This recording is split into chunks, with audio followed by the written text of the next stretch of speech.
अस्सलाम वालेकुम। आज मैं आपको सबक नंबर 17 दोहे जो है उसकी वर्कशीट 45 कराती हूँ।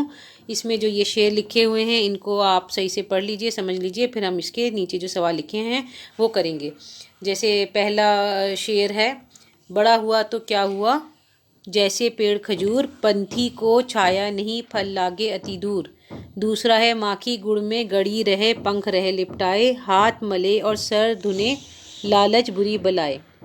माटी कहे कुम्हार से, तू क्या रोंदे मोहे, एक दिन ऐसा आएगा मैं रोंदूंगी तोहे।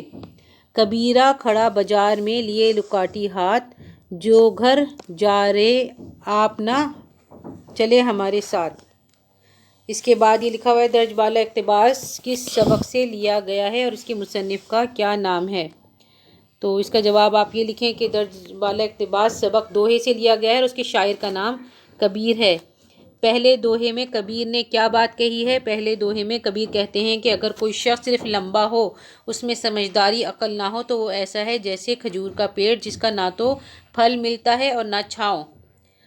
लालच करने से मक्खी को क्या सज़ा मिली? लालच करने से मक्खी को ये सज़ा मिली कि वो गुड़ से चिपक गई और पछताने और बहुत कोशिश के बावजूद अपने आप को ना हटा पाई। माटी ने कुम्हार से क्या कहा? माटी ने कुम्हार से कहा कि आज तू मुझे रोंद रहा है, मैं तेरे कब्ज़े में हूँ। जब तेरा मरने का वक्त आएगा तो तू मेरे हवाले हो जाएगा, तो फिर मैं तुझे रोंदूंगी।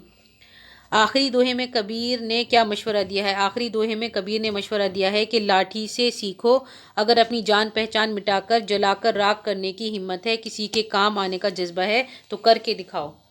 और ये सवाल नंबर 6, दर्ज झैल अल्फाज के मायने लिखिए। पंथी का मीनिंग है मुसाफिर, राही।